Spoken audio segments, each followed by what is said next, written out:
വരൂ കൂട്ടുകാരെ, ആനക്കുട്ടിയുടെ ഈ ചാനലിലേക്ക് കൂട്ടുകാർക്ക് സ്വാഗതം. പ്രാചീന കവിത്രയത്തിൽ ഒരാളായ ചെറുശ്ശേരി എഴുതിയ കൃഷ്ണഗാഥയിലെ കവിതയാണ് കാട്ടിലെ കളികൾ.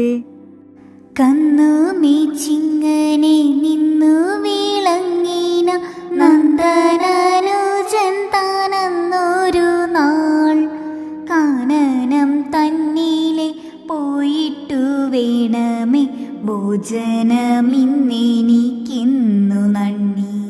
കാലത്തുണർന്നുടൻ ബാലകന്മാരെയും മേളത്തിൽ നിന്നു വിളിച്ചുണർത്തി, കാനനം തന്നിൽ ചെന്നാനന്ദമായി നിന്നു വേണമെന്നോടെല്ലാമെന്നു ചൊല്ലി. താനങ്ങു തന്നോടെ കന്നുകൾ പിന്നാലെ കാനനം നോക്കി നടന്നാൽ പിന്നെ എന്നതു കേട്ടൊരു ചെങ്ങാതിമാരെല്ലാം അങ്ങനെ വീണുന്നതെന്നു ചൊല്ലി. ബാലകന്മാർക്കുള്ള ലീലകളെ കൊണ്ടു ചാലി കളിച്ചു നടന്നാർ പിന്നെ. കേകികൾ കൂകുമ്പോൾ കൂകി തുടങ്ങിനാർ, കോകിലം പാടുമ്പോൾ പാടുകയും പക്ഷികൾ പാറുമ്പോൾ ചായ പീഡിപ്പാനായാക്കമേ എല്ലാരും ഓടിയോടി. അന്നങ്ങൾ പോലെ നടന്നതിൻ പിന്നാലെ അന്നലെ പോലെ കരഞ്ഞു പിന്നെ. തന്നിഴൽ തന്നോടും മറ്റോലി തന്നോടും നിന്നു കളിക്കയും പേശുകയും. വാനരം പാഞ്ഞു മരങ്ങളിലേറുമ്പോൾ വാലി പിടിച്ചും വലിച്ചും പിന്നെ.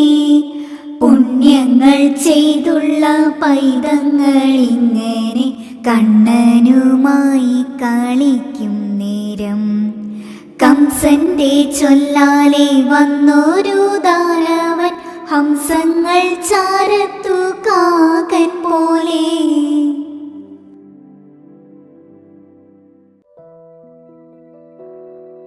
കാട്ടിലെ കളികൾ എന്നാണ് കവിതയുടെ തലക്കെട്ട്. ഈ തലക്കെട്ടിലൂടെ തന്നെ കവിതയുടെ ഉള്ളടക്കം നമുക്ക് ഏകദേശം മനസ്സിലാക്കാൻ സാധിക്കും.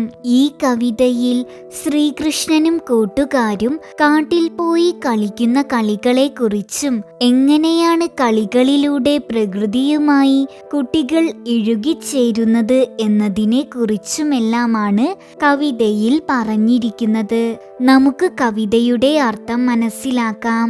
കന്നുമേച്ചിങ്ങനെ നിന്നു വിളങ്ങിന നന്ദതാനൂജൻ താൻ അന്നൊരു നാൾ. കന്ന് എന്ന് പറയുന്നത് പശുക്കുട്ടിയെയും പശുക്കളെയൊക്കെ കന്നുകാലികൾ എന്നാണ് പറയുന്നത്. അങ്ങനെ കന്നുകാലികളെ മേച്ച് നടന്ന നന്ദതാനൂജൻ എന്ന് പറയുന്നത് നന്ദന്റെ മകൻ. അതാരാണ്? ശ്രീകൃഷ്ണൻ. നന്ദന്റെ മകനായ ശ്രീകൃഷ്ണൻ ഒരു ദിവസം കാനനം തന്നിലേ പോയിട്ടു വേണമേ ഭോജനം ഇന്നെനിക്കെന്നു നന്ദി.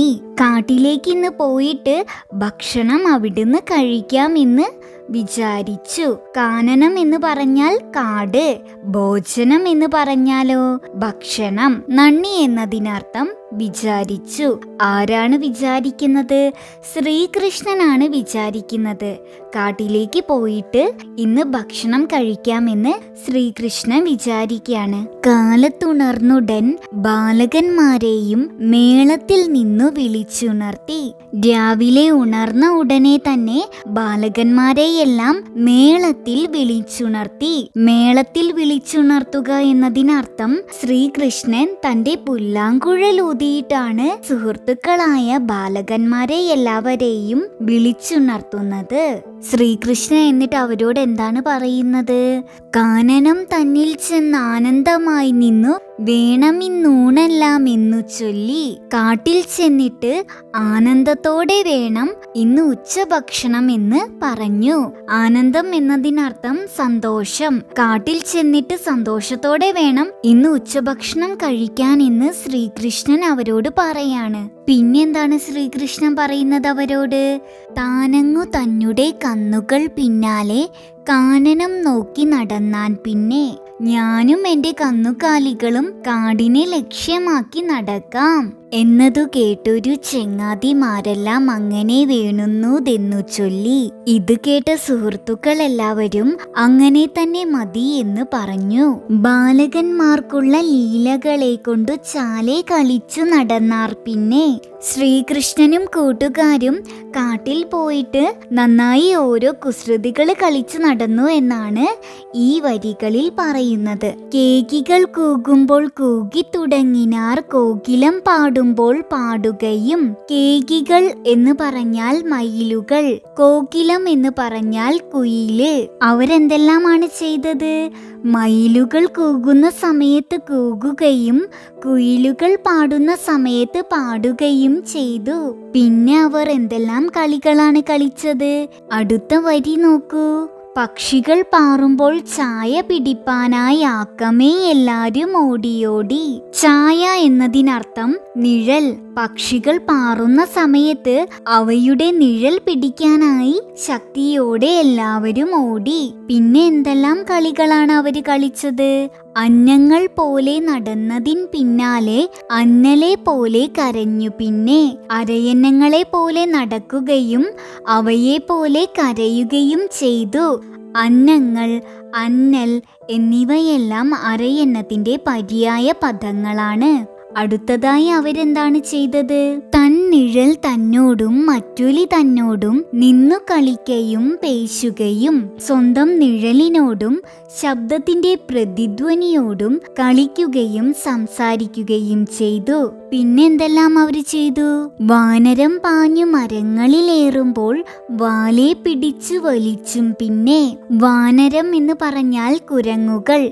കുരങ്ങന്മാര് മരത്തിനു മുകളിലേക്ക് പാഞ്ഞു കയറുമ്പോൾ അതിന്റെ വാലു പിടിച്ചും. അങ്ങനെ പുണ്യങ്ങൾ ചെയ്തുള്ള പൈതങ്ങൾ ഇങ്ങനെ കണ്ണനുമായി കളിക്കും നേരം. ഇവിടെ പുണ്യങ്ങൾ എന്നതുകൊണ്ട് അർത്ഥമാക്കുന്നത് എന്താണ്? കഴിഞ്ഞ ജന്മം നല്ല പ്രവൃത്തികൾ ചെയ്ത ആളുകൾക്കാണ് ഭഗവാൻ ശ്രീകൃഷ്ണന്റെ കാലഘട്ടത്തിൽ ജനിക്കാനും ശ്രീകൃഷ്ണന്റെ കൂട്ടുകാരാവാനും കണ്ണനോടൊപ്പം കളിക്കാനും അവസരം കിട്ടുക അല്ലേ? അതുകൊണ്ടാണ് ഇവിടെ പുണ്യങ്ങൾ ചെയ്തുള്ള പൈതങ്ങൾ എന്ന് അവരെ കവി വിശേഷിപ്പിക്കുന്നത്. കംസന്റെ ചൊല്ലാലെ വന്നൊരു ദാനവൻ ഹംസങ്ങൾ ചാരത്തു കാകൻ പോലെ. കംസൻ ആരാണ്? ദുഷ്ടനായ ഒരു രാജാവാണ് കംസൻ. ശ്രീകൃഷ്ണന്റെ സ്വന്തം അമ്മയുടെ സഹോദരൻ കൂടിയാണ് കംസൻ. കംസൻ എന്തിനാണ് ശ്രീകൃഷ്ണനെ കൊല്ലുവാനായിട്ട് ഓരോ അസുരന്മാരെ അങ്ങോട്ട് അയക്കുന്നത്? കാരണം കംസൻ അറിയാം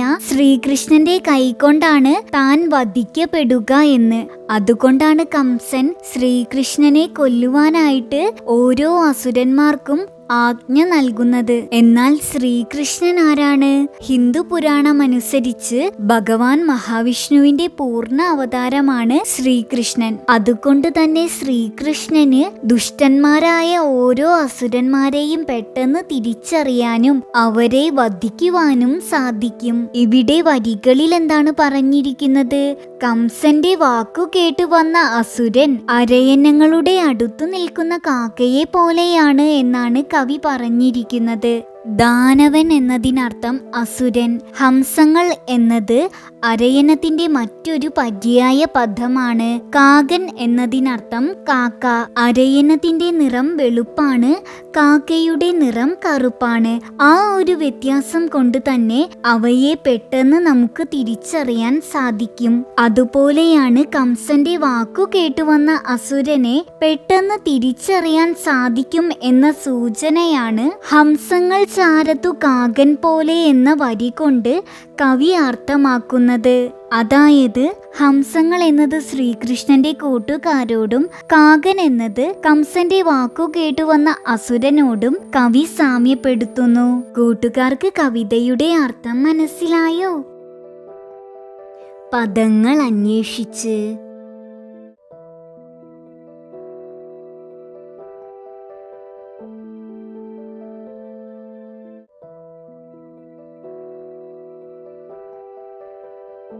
താരതമ്യം ചെയ്യാം.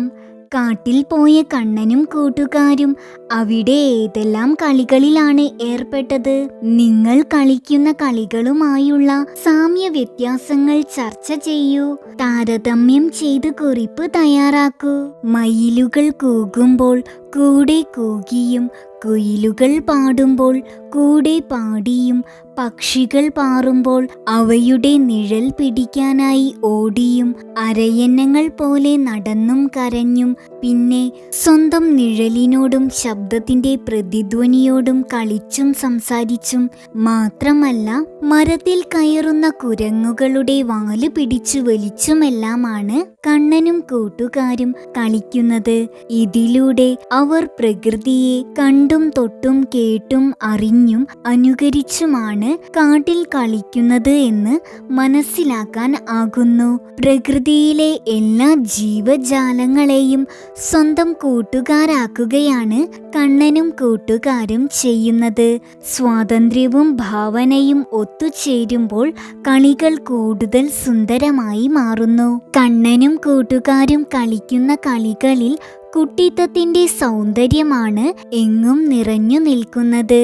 എന്നാൽ ഇന്ന് നമ്മൾ കളിക്കുന്ന കളികൾ മിക്കതും മൊബൈൽ ഫോണിലും മറ്റുമായി യാന്ത്രികമായാണ് കളിക്കുന്നത്.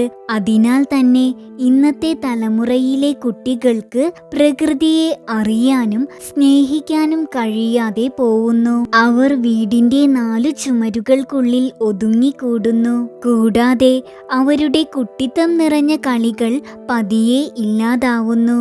എങ്കിലും ഒളിച്ചുകളി പോലുള്ള ചില കളികൾ ഇന്നും കുട്ടികളെ വീടിന് മുറ്റത്തിറക്കാനും കുട്ടിത്തം നിറഞ്ഞ അവരുടെ കുട്ടിക്കാലം ആസ്വദിക്കാനും സഹായിക്കുന്നു.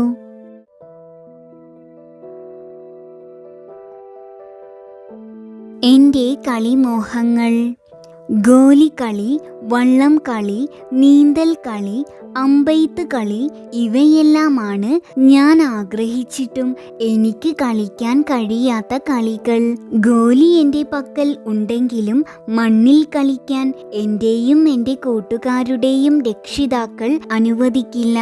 കാരണം ഇപ്പോൾ പലതരം അസുഖങ്ങൾ മണ്ണിൽ കളിക്കുന്നതിലൂടെ മനുഷ്യരിലേക്ക് പടർന്നു പിടിക്കുകയും അതിലൂടെ ഗുരുതരമായ ആരോഗ്യ പ്രശ്നങ്ങൾ ഉണ്ടാവുകയും ചെയ്യുന്നു. അതിനാൽ ഗോലി കളിക്കാനുള്ള എൻ്റെ ആഗ്രഹം സ്വപ്നം മാത്രമായി തുടരുന്നു. പിന്നെ വള്ളം കളിയും നീന്തൽ കളിയും എനിക്ക് കളിക്കാൻ കഴിയാത്തതിന് പ്രധാന കാരണം എനിക്ക് നീന്താൻ അറിയില്ല.